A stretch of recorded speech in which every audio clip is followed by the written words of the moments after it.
എല്ലാവർക്കും സ്നേഹവന്ദനം. ഇന്നത്തെ നമ്മുടെ ധ്യാനത്തിനായി വിശുദ്ധ മത്തായി എഴുതിയ സുവിശേഷം 10-ാം അധ്യായത്തിൻ്റെ 19 മുതൽ 23 വരെയുള്ള വാക്യങ്ങളാണ്. മത്തായി 10-ന്റെ 19 മുതൽ 23 വരെ. ആദ്യത്തെ 2 വാക്യങ്ങൾ മാത്രം വായിക്കട്ടെ. എന്നാൽ നിങ്ങളെ ഏൽപ്പിക്കുമ്പോൾ എങ്ങനെയോ എന്തോ പറയേണ്ടുവെന്ന് വിചാരപ്പെടേണ്ട. പറവാനുള്ളത് ആ നാഴികയിൽ തന്നെ നിങ്ങൾക്ക് ലഭിക്കും. പറയുന്നത് നിങ്ങളല്ല, നിങ്ങളിൽ പറയുന്ന നിങ്ങളുടെ പിതാവിൻ്റെ ആത്മാവത്രേ. കർത്താവിൻ്റെ പരിശുദ്ധ നാമം വാഴ്ത്തപ്പെടട്ടെ.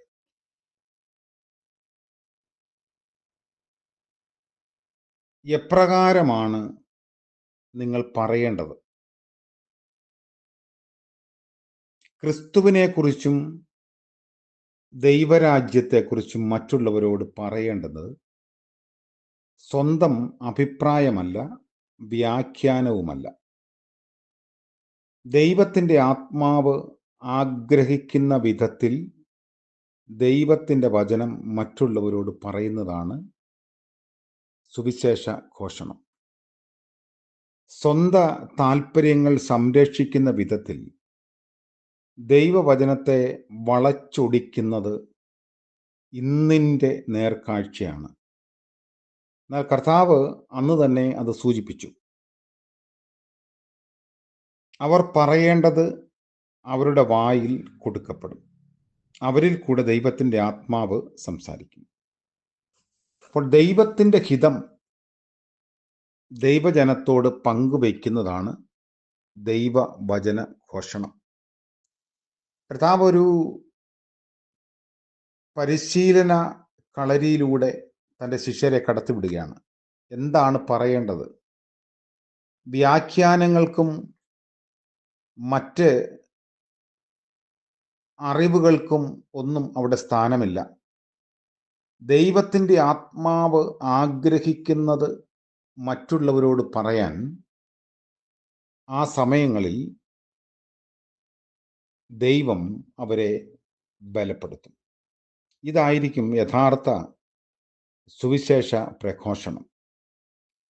എന്നാൽ ഇന്ന് വ്യാഖ്യാനങ്ങളിൽ വളച്ച് ഇടപെടുന്ന ധാരാളം സന്ദേശങ്ങൾ നമ്മൾ കേൾക്കുന്നു. അത് സ്വന്തം സ്ഥാനം സംരക്ഷിക്കാനും ലാഭം ആഗ്രഹിച്ചുമൊക്കെ ചെയ്യുന്ന ചില പ്രവർത്തനങ്ങളാണ്. അതിന് ഘടകവിരുദ്ധമാണ് കർത്താവ് തൻ്റെ ശിഷ്യന്മാരോട് പറയുന്നത്. അപ്പോൾ കർത്താവിൻ്റെ നാമം നിമിത്തം അവരുടെ സാക്ഷ്യം എല്ലാവരും പകയ്ക്കും. അത് ലൂക്കോസ് 2-ാം അധ്യായത്തിലും അപ്പോസ്തലപ്രവൃത്തി 28-ാം അധ്യായത്തിലും ഒക്കെ നമ്മൾ കാണുന്നു. യഹൂദ യുഗത്തിൻ്റെ അവസാനത്തോളം സഹിച്ചു നിൽക്കുന്നവൻ, അതായത് ദാനിയേലിൻ്റെ 70-ാം ആഴ്ചവട്ടം അതിൽ രേഖപ്പെടുത്തുന്നു. അങ്ങനെ സഹിച്ചു നിൽക്കുന്നവർ മശിഹായുടെ വെളിപ്പാടോടുകൂടെ അവരുടെ ഭൗമിക കഷ്ടതയിൽ നിന്നൊക്കെ വിമോചിക്കപ്പെടും. ഇത് പ്രവചനമാണ്. യിരെമ്യാ പ്രവാചകന്റെ പുസ്തകം 30-ാം അധ്യായത്തിലും ദാനിയേലിൻ്റെ പുസ്തകം 12-ാം അധ്യായത്തിലൊക്കെ ഇത് രേഖപ്പെടുത്തിയിട്ടുണ്ട്. അപ്പോൾ ദൈവനാമ മഹത്വത്തിന് വേണ്ടി പ്രവർത്തിക്കാൻ, സംസാരിക്കാൻ കർത്താവ് നമ്മളെക്കുറിച്ച് ആഗ്രഹിക്കുന്നു. മനുഷ്യപുത്രൻ ഇസ്രായേലിനെ വിടുവിക്കാൻ വരുന്ന കാര്യം വളരെ വ്യക്തമാക്കിയിട്ടുണ്ട്. മഹോദ്രവകാലത്ത് അവർ ഒരു പട്ടണം വിട്ട് മറ്റൊരു പട്ടണത്തിലേക്ക് ഓടിപ്പോകും. മനുഷ്യപുത്രൻ അവരെ രക്ഷിക്കാൻ വരും. വിശുദ്ധ മത്തായി എഴുതിയ സുവിശേഷം 24-ാം അധ്യായത്തിലൊക്കെ അതിൻ്റെ സൂചന കർത്താവ് നൽകുന്നു. അതുകൊണ്ട് ദൈവരാജ്യത്തിൻ്റെ സന്ദേശം വ്യക്തിപരമല്ല, സ്വന്തം അറിവുകളും കണ്ടെത്തലുകളുമല്ല. പിന്നെയോ ദൈവം ആഗ്രഹിക്കുന്നത് പോലെ ദൈവത്തിൻ്റെ സന്ദേശം മറ്റുള്ളവരോട് പങ്കുവയ്ക്കാൻ കർത്താവ് തിരഞ്ഞെടുത്തിരിക്കുന്ന ആളുകൾ അവരവരുടെ സ്വന്തം അറിവുകളും വ്യാഖ്യാനങ്ങളും പങ്കുവയ്ക്കുന്നതിനേക്കാൾ ഉപരി ദൈവം തമ്പുരാൻ്റെ ഹിതം തിരിച്ചറിഞ്ഞ് പങ്കുവയ്ക്കാൻ കർത്താവ് ആഗ്രഹിക്കുന്നു. നമ്മളെക്കുറിച്ച് കർത്താവിന് വലിയൊരു പ്രതീക്ഷയുണ്ട്, വലിയൊരു ആഗ്രഹമുണ്ട്. സ്വന്തം രക്തം ചിന്തി നമ്മെ വിലയ്ക്ക് വാങ്ങിയ കർത്താവ് തൻ്റെ സ്വന്തമായി നമ്മളെ ചേർത്തിരിക്കുന്നു, തിരഞ്ഞെടുത്തിരിക്കുന്നു. അതുകൊണ്ട് കർത്താവിൻ്റെ സ്വന്തമാണ്, സ്വന്തക്കാരാണ് എന്ന വിധത്തിൽ ജീവിപ്പാൻ നമുക്ക് സാധിക്കണം. ദൈവവചനം നമ്മുടെ ആദായത്തിനോ ലാഭത്തിനോ സ്ഥാനമാനങ്ങൾക്കോ പദവികൾക്കോ ഒരിക്കലും ഉപയോഗിക്കരുത് എന്ന് കർത്താവ് തൻ്റെ ശിഷ്യന്മാരിലൂടെ നമ്മെയും ഓർമ്മിപ്പിക്കുന്നു.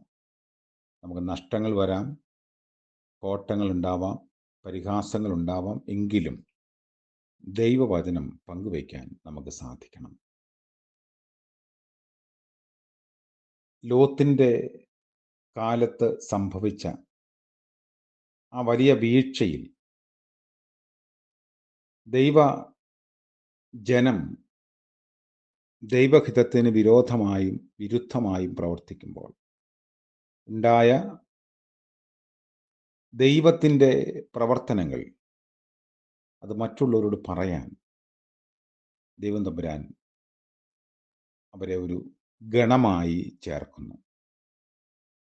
നമുക്ക് അവിശ്വസനീയമെന്ന് തോന്നുന്ന കാര്യങ്ങളും ദൈവഹിതത്തിൻ്റെ യാഥാർത്ഥ്യങ്ങളാണ്. അതുകൊണ്ട് നമുക്ക് ലഭിച്ചിരിക്കുന്ന രക്ഷയെ സ്വീകരിക്കാനും അതിൽ സന്തോഷിപ്പാനും അതിനെ ആസ്വദിക്കാനും നമുക്ക് കഴിയണം.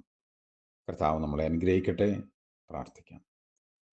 ഞങ്ങളുടെ വാഴ്ത്തപ്പെട്ട കർത്താവെ, പുതിയ ദിനത്തിൻ്റെ പ്രഭാതത്തിനായി നന്ദിയോടെ ഞങ്ങൾ അങ്ങയെ സ്തുതിക്കുന്നു. രാത്രിയിൽ ലഭിച്ച നിദ്രയ്ക്കായും വിശ്രമത്തിനായും സ്തോത്രം. ഇന്ന് പകലിൻ്റെ നന്മകളിൽ വിരാജിക്കാൻ, ജീവിപ്പാൻ ഞങ്ങളെ സഹായിക്കണമേ. യേശു മശിഹ മൂലം പ്രാർത്ഥിക്കുന്നു. കൃപയോടെ കേൾക്കുമാറാകണമേ. ആമേൻ. സകല ബുദ്ധിയെയും കവിയുന്ന ദൈവത്തിൻ്റെ ഹിതവും സാന്നിധ്യവും സമാധാനവും നമ്മോടുകൂടെ ഇന്നും എന്നേക്കും ഉണ്ടായിരിക്കുമാറാകട്ടെ. ആമേൻ.